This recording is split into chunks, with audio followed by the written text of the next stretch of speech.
work, how to work, that come under the skill. और knowledge भी है, skill भी है. कोई पड़ोसी आया घर में, चाय बनाए,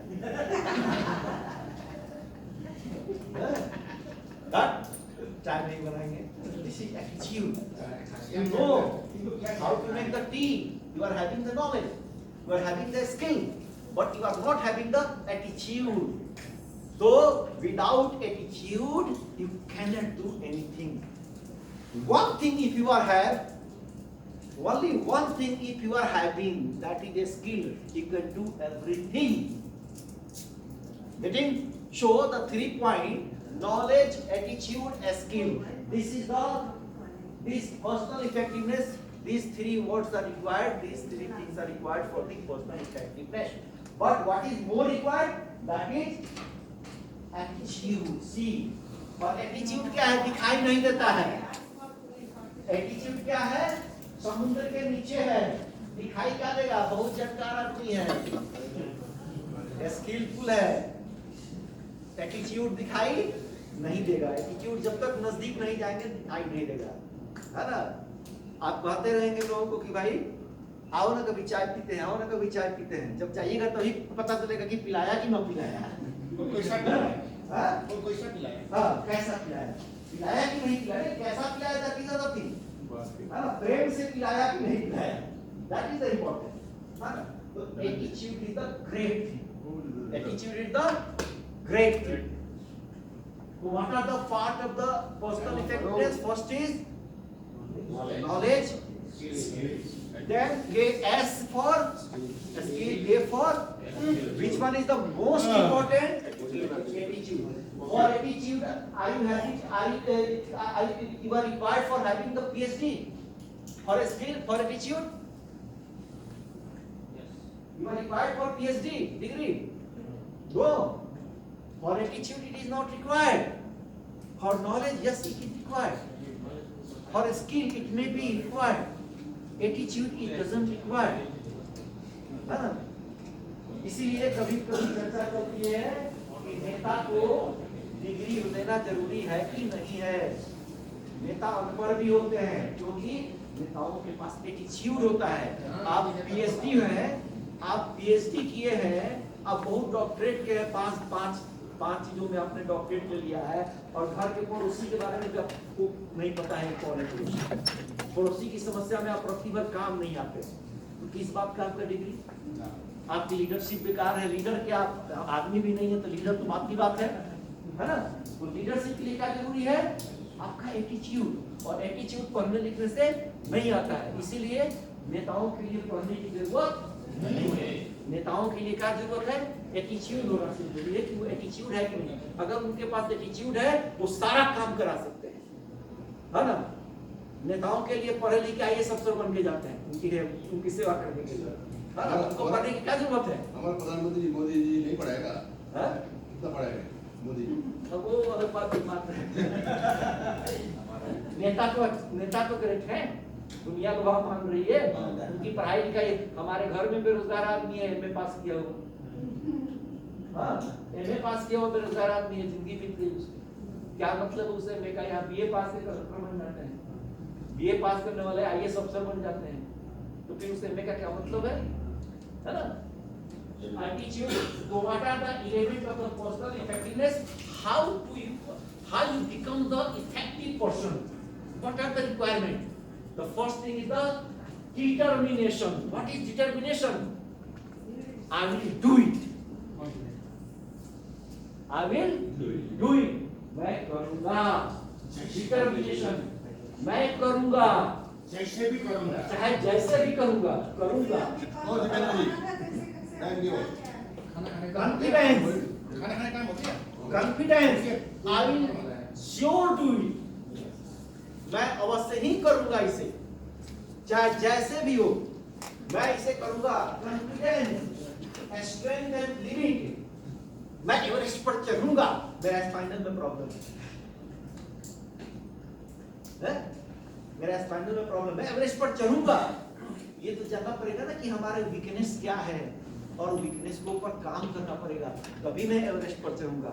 हमें जानना पड़ेगा हमारा स्ट्रेंथ क्या है, हमारा वीकनेस क्या है। जैसे मैंने इनकी बात की, स्ट्रेंथ है इनकी ज्ञान अच्छा है, वीकनेस क्या है, ये जो है फोकस होकर नहीं कर रहे हैं काम। तो अगर ये अपने वीकनेस को पकड़ लें तो ये बहुत अच्छे बन सकते हैं। तो वीकनेस को पकड़ना भी बहुत जरूरी है ना। तो स्ट्रेंथ लिमिट, ऑप्टिमिज्म, है ना। पहले ही मान ले कोई कि अरे ये काम कैसे होगा, तो कभी नहीं होगा, और ठान ले कि नहीं करना है तो होगा। ऑप्टिमिज्म, आशावादी, काम को ये होगा। स्ट्रेस मैनेजमेंट, काम में कभी भी आपको स्ट्रेस का फीलिंग ना आए। कभी भी काम करते समय आप स्ट्रेस, जिस काम को करने में स्ट्रेस आ जाएगा वो काम समझिए कि आपसे नहीं होगा, है ना। पिक्चर 3 घंटे देखते हैं, पता ही नहीं चलता अगर अच्छा पिक्चर हो आपके मन लायक, पता चलता है 3 घंटा कैसे बीत गया, मन लायक हो तो, क्योंकि स्ट्रेस ही नहीं हुआ। तो काम, जिस काम में आपको स्ट्रेस नहीं होगा वो काम मजे से करेंगे, और जिस काम में स्ट्रेस हो जाएगा उसमें मजा नहीं आएगा। And persistence, what is persistence? Steadiness, जैसे स्लो एंड स्टडी की जो मैंने बात किया था, आप रेगुलर जमे रहिए। अगर आपने काम में रेगुलर जमे रहिएगा, बहुत बार ऐसा होता है कि कोई आईएएस का परीक्षा 5 बार 6 बार में करता है, तो जमा रहा, कभी न कभी हो जाता है ना। तो परसिस्टेंट एंड प्रॉब्लम सॉल्विंग, बहुत आदमी क्या होता है, हमेशा बॉस के पास जाता है प्रॉब्लम लेकर के, कोई भी काम दीजिए प्रॉब्लम गिना देगा। हमारे यहाँ भी है, किसी को काम बताइए, काम अभी बताए नहीं तो तब प्रॉब्लम गिनाना शुरू कर देगा, ये प्रॉब्लम है, वो प्रॉब्लम है, ये काम कैसे होगा। अब माथा ठोके बॉस ने काम बताया, है ना, सब जो सबऑर्डिनेट है उसने प्रॉब्लम ठोक दिया, प्रॉब्लम ठोक के उधर जाके कहेगा अब देखते हैं कैसे करते हैं, है ना। ठीक है, थोड़े देर के लिए तो ठीक है, लेकिन बॉस कहेगा कि भाई बदमाश है ना, नाकाबिल है। और एक सबऑर्डिनेट अगर आपके पास, आप ही के पास अगर कोई आपका सबऑर्डिनेट आता है, सर ये प्रॉब्लम है लेकिन ऐसे कर दिया जाए तो इसका निदान हो जाएगा, ये ऐसे हो जाएगा, आप ही कन्विंस हो जाएंगे हाँ ये ठीक कर रहा है, तो आपके निगाह में वो आदमी क्या होगा, बहुत अच्छा होगा। Problem solving, this is called in managerial term critical thinking. Thinking तो सब करते हैं, जिस थिंकिंग में आप सॉल्यूशन लेकर आते हैं, whatever you are thinking with the solution, that is called critical thinking. So you have to be critical thinking, problem solving and reflection. आप हमेशा अपने आप को जांचें कि आप जो काम कर रहे हैं वो सही कर रहे हैं कि नहीं कर रहे हैं, आप राइट है कि नहीं है ना, आप राइट है कि नहीं है। रावण जो है अपने नजर में सही होगा तभी तो सब काम किया होगा, है? कोई गलत अपने को समझेगा तो कोई गलत काम करेगा नहीं ना करेगा। आपको अपने आप को आंकना पड़ेगा कि हम सही है कि नहीं है। एंड टाइम मैनेजमेंट, जो टाइम आपको दिया जाए उसी के भीतर काम करना है। चिड़िया क्या है, चिड़िया चुग गई खेत, क्या वर्षा जब कृषि सुखाने, है ना, जब खेती हो गई उसके बाद वर्षा होके क्या करेगा, है ना। तो समय पर काम करेंगे तो उसका आउटपुट अच्छा होगा, है ना। बच्चे एग्जाम के पहले पढ़ेंगे तो अच्छा होगा, एग्जाम के बाद जितना पढ़ ले सब बेकार है, उनके पर्सनल नॉलेज के लिए अच्छा है, प्रोफेशनल के लिए बेकार हो जाती है ना। गुड टाइम मैनेजमेंट, ऑर्गेनाइजेशन, बस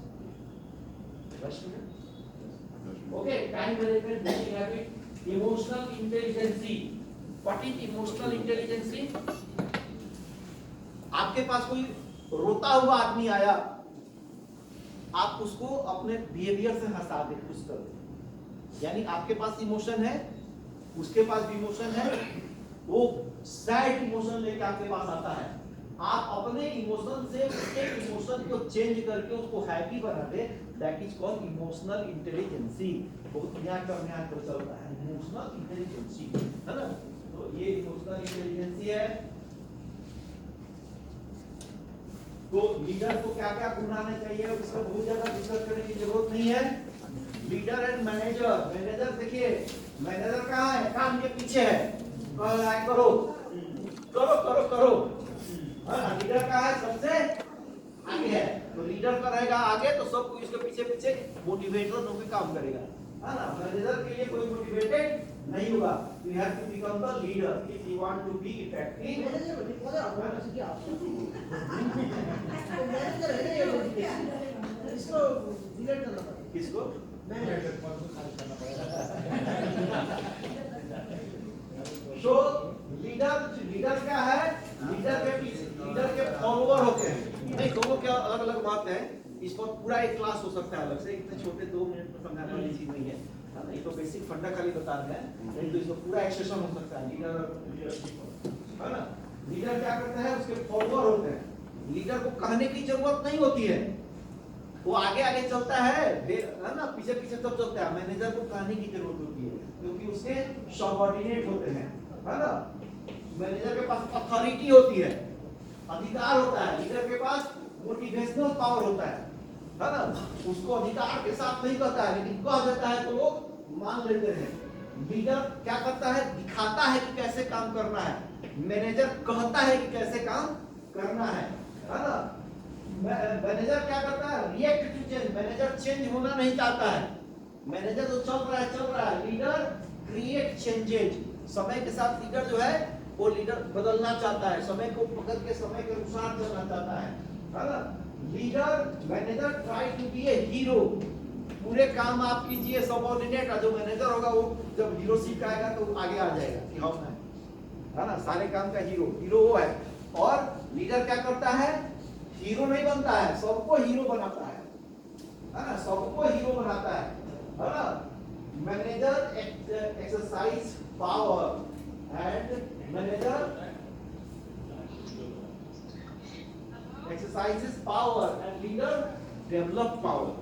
मैनेजर अपने पावर को दिखाता है और लीडर दूसरे के में पावर को डेवलप करता है। So simply you have to be the leader। Now there is a 2 type of mentality, victim और victory। victim mentality क्या कहता है? victim हमेशा दूसरे पर ब्लेम करेगा, इसने ये काम ठीक से नहीं किया, उसने वो काम ठीक से नहीं किया। विक्टिम हमेशा दूसरे पर ब्लेम करेगा, हमेशा प्रॉब्लम लेके सामने आएगा। तो ऐसे व्यक्ति का प्रॉब्लम जो गोल जो है कभी कभी अचीव होता है।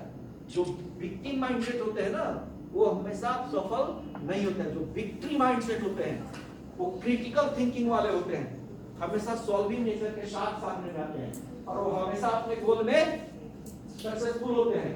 ठीक है ना। ऑनरशिप एंड अकाउंटेबिलिटी, है ना। देखिए एक ही काम है, एक आदमी एक काम, एक आदमी एक काम, एक आदमी एक काम। ये आदमी क्या है? ये सर्वेंट है, जैसे हम आप हैं। ये क्या है? सर्वेंट है। सरकार ने पैसा दिया है महीना काम करने के लिए, हम लोग काम कर रहे हैं। तो उसी तरह से ये भी काम कर रहा है अपने बच्चों का पेट भरने के लिए, है ना। ये क्या है? सर्वेंट है। ठीक है ना। ये व्यक्ति क्या है? ये व्यक्ति कह रहा है कि भाई जो बिल्डिंग जिसका बन रहा है उसके हम भतीजा है, जो बिल्डिंग बन रहा है उसके हम भतीजा है, तो उसका ऑनरशिप है उसके पास में, है ना। तो सैलरी तो उसको भी मिल रहा है, लेकिन एक अलग से है कि भाई हम जो बिल्डिंग बन रहा है मेरा ही घर का बिल्डिंग है ना। तो ऑनरशिप है, तो इसका दीवार इससे थोड़ा सा बड़ा है, उसका इफेक्टिवनेस बढ़ गया। और ये आदमी जो है ये बिल्डिंग बना रहा है, ये कह रहा है कि बिल्डिंग नहीं है, ये चर्च बन रहा है, भगवान का घर बन रहा है। सैलरी तीनों को मिल रही है, लेकिन इसका सबसे ज्यादा है क्योंकि उसका थॉट जो है कनेक्टेड है, हाई थॉट है, बड़े काम से कनेक्टेड है। देश सेवा के लिए जब आप सैनिक जाता है तो सैनिक मान लीजिए 40-50 हजार अगर उसकी सैलरी है, 50 हजार में जान तो नहीं दे देगा वो, लेकिन वो काम करता है कि हम देश के लिए कर रहे हैं, 50 हजार के लिए थोड़ी कर रहे हैं, देश के लिए। तो वहां जान भी दे देता है। जान की कीमत 50 हजार नहीं होती है। वहां पर क्या है? थॉट लेवल बहुत बड़ा है। तो जिसका थॉट लेवल बहुत बड़ा होगा उसकी प्रोडक्टिविटी उतनी ही बड़ी होगी, इसलिए इसका प्रोडक्टिविटी सबसे हाई है। तो आपको सर्वेंट नहीं बनना है, आपको ऑनर बनना है। और आपको ऑनर बनना है और साथ ही साथ आप अपने थॉट लेवल को किसी ग्रेट जगह से जोड़ना है ना। जैसे आपके कस्टमर ही नहीं है, वो देश के नागरिक हैं। आप एक नागरिक को संतुष्ट कर रहे हैं, इस तरीके से आप देश के नागरिक का सहयोग कर रहे हैं, यानी कि आप देश का सहयोग कर रहे हैं। कस्टमर इज द सेंट्रिसिटी, नहीं सिटीजनशिप। कस्टमर क्या है? हमारा सिटीजन है देश का, है ना, उसके लिए आप ये काम कर रहे हैं, ठीक है? 5 मिनट मोर, 5 मिनट मोर, ठीक है? मैं एक चीज पर बात करूंगा, किसी कहीं से प्रश्न निकाला था, सिंपैथी इंपैथी, किसने पूछा था? हाँ, एक वर्ड होता है इंपैथी, है ना, एक वर्ड होता है सिंपैथी, है ना, होता क्या है? तुम कोई आदमी बताएंगे, एक्सप्लेन करेंगे कोई? What is difference between empathy and Sympathy means उदारता दिखाना, इसके सामने इंटेलिजेंस वो होकर दिखाना, यस वो होकर दिखाना। यस।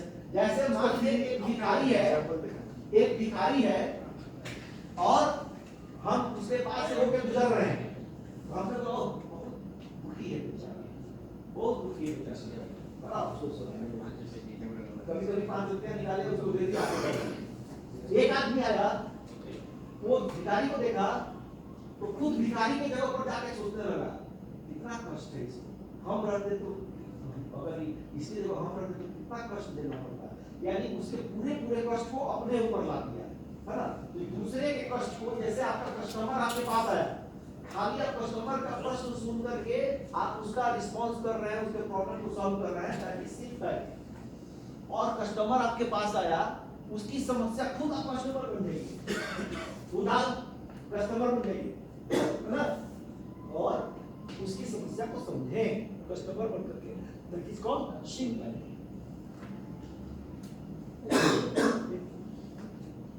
छोटा सा इंपैथी कितना इम्पैक्ट करता है, छोटा सा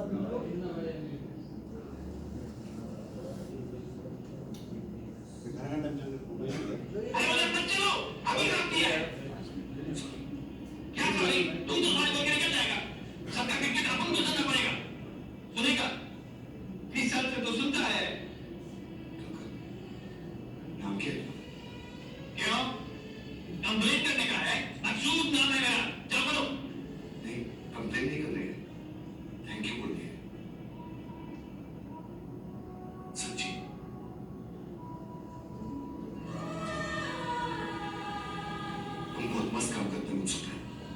पेशेंट लोग जब ठीक होते हैं तो सब डॉक्टर को थैंक यू बोलते हैं, तुम सारा सबका कचरा पट्टी उठाते हैं, तुमको कोई थैंक यू नहीं बोलता, मेरे को तुमको थैंक यू बोलने का मकसद है, थैंक यू मकसद है। अब ये एम्पैथी है और ये आदमी बदल गया कैरेक्टर लेवल पर, देखिए मुस्कान बदल जाएगी उसकी। ये है क्या सॉरी, तुम तो हमारे बोलने का जाएगा, सबका क्रिकेट अपन तो ना। योगी ने 5 रुपए दिए, सिंपैथी योगी से मांगती है, सिंपैथी एम्पैथी समझ में आ गया? My feeling your feeling, that is empathy. योगी से मांगती है। हां, अगर हम अपने जगह पर आके सोचेंगे दैट इज सिंपैथी, उसके जगह पर चले गए तो एम्पैथी, ठीक है। एक आदमी जो है get all job done in time, हमेशा समय पर काम करता है ना, हमेशा अच्छे सूट बूट में रहता है। एक आदमी डिले करके काम करता है, नेचुरली आप किसको पसंद करेंगे? जो आदमी समय पर काम करता है। तो पर्सनल इफेक्टिवनेस होने के लिए आपको हर लेवल पर समय पर काम करना होगा, है ना, प्रोडक्टिविटी अपनी बढ़ानी होगी, है ना। इमोशनल इंटेलिजेंस मैंने बता दिया पहले ही। इमोशनल इंटेलिजेंस का मतलब क्या हुआ कि हम आपके इमोशन को समझें, है ना। हमारे पास इमोशन है और आपके पास इमोशन है, हम आपके इमोशन को समझें और आपके इमोशन को चेंज करके अच्छा इमोशन बना दे, आपके बैड इमोशन को चेंज करके अच्छा इमोशन बना दे, that is called emotional intelligence. Find something for girlfriend. हां, Find something for girlfriend is also emotional. Emotional decision. है ना। आपको हमेशा स्मार्ट वर्क करना है। क्या करना है? स्मार्ट वर्क करना है। ये नहीं कि स्क्वायर व्हील लगा के चल रहे हैं और चक्का ऊपर में लादे हुए हैं। कई बार आपके ऑफिस में हर एक जगह ऐसा लगता होगा कि चीजें गलत जा रही हैं, लेकिन चल ही आ रही है तो आप ही चला रहे हैं, कह रहे हैं जरूर लोगों से, लेकिन आप चला रहे हैं इसलिए कि चल रहा है। इसका मतलब है कि स्मार्ट वर्किंग आपका नहीं है। आपको जरूरत है तो अपनी वर्किंग को चेंज करें, हमेशा प्रोएक्टिव बने, रिएक्टिव नहीं, है ना। गांधी जी ने प्रोएक्टिव, गांधी जी अगर रिएक्टिव होते तो कभी गांधी जी नहीं बनते, है ना। आपके एक्सचेंजेस में टेलीफोन एक्सचेंज, टेलीफोन से रिलेटेड एक्सचेंजेस होगा, है ना, वहां मेंटेनेंस के लिए जेनसेट होगा। जेनसेट अगर सीज कर जाएगा उस समय एक आएंगे, ट्रांसफार्मर खराब हो गया उस समय एक्शन में आएंगे, तो आपका एक्शन बैठ जाएगा। आपको पहले से एक्टिव टाइम पर सर्विसिंग कराना है ना, स्पेयर ट्रांसफार्मर रखना है, तो प्रो एक्टिव आपको होना है ना। और हमेशा अपने सर्किल की बात करनी है। सर्किल प्रॉब्लम 3 तरह के होते हैं। पहला प्रॉब्लम जिसको आप सॉल्व कर सकते हैं, जो आपके कंट्रोल में है। दूसरा प्रॉब्लम जिसको आप सॉल्व नहीं कर सकते हैं, लेकिन आप अपने बॉस से बोल के सॉल्व करवा सकते हैं। तो पहले प्रॉब्लम को बोलते हैं सर्किल ऑफ कंट्रोल, जो आपके कंट्रोल में है। दूसरे को बोलते हैं सर्किल ऑफ इन्फ्लुएंस, आप किसी से कह के काम करवा सकते हैं। और तीसरा है आउट ऑफ कंट्रोल, जो आप कर ही नहीं सकते हैं। तो आदमी का स्वभाव क्या है, जो हमेशा आउट ऑफ कंट्रोल बात करता है। अरे गवर्नमेंट की पॉलिसी ऐसी नहीं है, अरे आप क्या कर सकते हैं, कुछ कर सकते हैं तो जाके नेता बनिए, वोट दीजिए अच्छे नेता को, है ना। डिपार्टमेंट की पॉलिसी अच्छी नहीं है, ये आपके कंट्रोल में नहीं है। पहला काम क्या करना है कि आपको अपने कंट्रोल में जितनी प्रॉब्लम है पहले उसको साफ कर। अगर आपके कंट्रोल में अगर एक भी समस्या बच रहा है तो आप दूसरे को ब्लेम करने का अधिकारी नहीं है। आपके सर्किल में जितनी भी समस्याएं हैं पहले उसको नील कीजिए, तब फिर ये उस पर जो आपके इन्फ्लुएंस में है, जो समस्या है आप किसी से बोल के करवा सकते हैं उसको करवाइए। और जब ये दोनों काम कर ले तब अपने इन्फ्लुएंस के एरिया को बढ़ाइए, लीडर बन जाइए, है ना। आपकी पहुंच दिल्ली तक हो जाएगी, राजधानी तक हो जाएगी, और वहां से बोल के भी काम करा सकते हैं। तो अपने इन्फ्लुएंस के दायरा को बढ़ाइए, तो अपने सर्किल को बढ़ाइए, स्मार्ट गोल बनाइए। स्मार्ट गोल का मतलब क्या है, जो एस से क्या होना चाहिए, स्पेसिफिक होना चाहिए, एम से मेजरेबल होना चाहिए, अटेनेबल होना चाहिए, रियलिस्टिक होना चाहिए और टाइम बाउंड होना चाहिए। यानी कि वैसा गोल बनाइए जो हमको क्या करना है, मोटे हैं पतला होना है, 5 साल में होना है कि 5 महीने में होगा पता नहीं, है ना। तो बेकार है, this is not the smart गोल। आपको स्मार्ट गोल का मतलब क्या है कि टाइम फ्रेम के भीतर होना चाहिए और पता होना चाहिए कि पॉसिबल है कि नहीं है ना। हमको यहाँ से लेके मंगल तक एक सीढ़ी बना देना है नहीं पॉसिबल आज के तारीख में। ये एक अलग टॉपिक है, इस पर मेरा लेक्चर जो है कम से कम 1 दिन चल सकता है, इसलिए इतने छोटे से सेशन नहीं, बहुत छोटे वर्ड में बता सकते हैं कि आपको जो है गोल जो है अटेनेबल बनाना है, हवाई गोल को नहीं बनाना है, मेजरेबल गोल बनाना है, यानी स्मार्ट गोल को बनाना है। जब आप स्मार्ट गोल बनाएंगे तो आप इफेक्टिव होंगे। अब हवाई गोल बनाएंगे तो आप इफेक्टिव नहीं होंगे। नाउ द लास्ट एक छोटी सी स्टोरी के साथ सेशन को खत्म करेंगे। ये स्टोरी है एंथोनी बर्गेश। इनको अचानक एक बीमारी हो गई, ब्रेन ट्यूमर की। क्या हो गई? ब्रेन ट्यूमर हो गई। डॉक्टर ने बोल दिया कि भाई ब्रेन ट्यूमर है, you are no more than 1 years. अब ये आदमी जिंदगी भर कोई काम नहीं किया था, बीवी को छोड़ने के लिए कोई पैसा नहीं था। अब परेशान हो गया कि भाई मेरे मरने के बाद मेरे बाल बच्चों का क्या होगा, वाइफ का क्या होगा, परेशान हो गया। तब वो आत्मचिंतन किया और ये देखा कि मेरे में एक ही क्वालिटी है, मैं किताब लिख सकता हूँ। तो बोला कि मैं कुछ 1 साल मेरे पास है, मैं किताब लिखूंगा। और उसने किताब लिखना शुरू किया। ये तो पता था उसको कि 1 साल में मर जाएंगे, लेकिन उसने किताब लिखना शुरू हुआ और उसने इतनी किताबें लिखी। और उस पीरियड में एक किताबें जो लिखी जिसका नाम है clockwork orange, written by Anthony Burgess. ये वर्ल्ड फेमस किताब बना, इस पर कई उसको अवार्ड मिले और इसने पूरे लाइफ में 70 किताबें लिख डाली, 70 किताबें लिख डाली। और 1 साल बाद जब वो गया मेडिकल चेकअप कराने के लिए तो उसको जो ब्रेन ट्यूमर था वो भी खत्म था। तो इसका मतलब है कि क्या हमें पता चल जाए कि हम मरने वाले हैं 1 महीने में तो अभी हम काम करेंगे? नहीं, every day is the last day. इस फॉर्मूले पर काम करना है, every day is the last day. आज सुबह में जग गए तो परमात्मा को कहेंगे कि हे परमात्मा, आपने आज का दिन दे दिया, मेरी आंख खुल गई, कम से कम आज का दिन तो है। हम आज के दिन बेस्ट करेंगे, जो भी करेंगे बेस्ट करेंगे। और यही आज है, 10 कामों में चुन के जो सबसे बेस्ट होगा वो आज कर डालेंगे। जो सबसे अच्छा काम होगा वो आज निपटा डालेंगे, कल पर कुछ नहीं। जो सबसे बेस्ट है आज निपटा डालेंगे।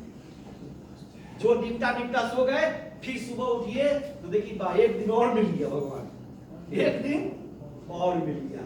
हाँ, अब जो कल का छूट गया था बेस्ट, आज भी टाटा देंगे। तो आप ऐसे काम करें, every day is the last day. आप देखेंगे 6 महीने में आप बदल जाएंगे, 6 महीने में आप बदल जाएंगे। ओके, द सेशन कैसा रहा? सेशन कितना रहा? एकदम बढ़िया सर, एक्सीलेंट।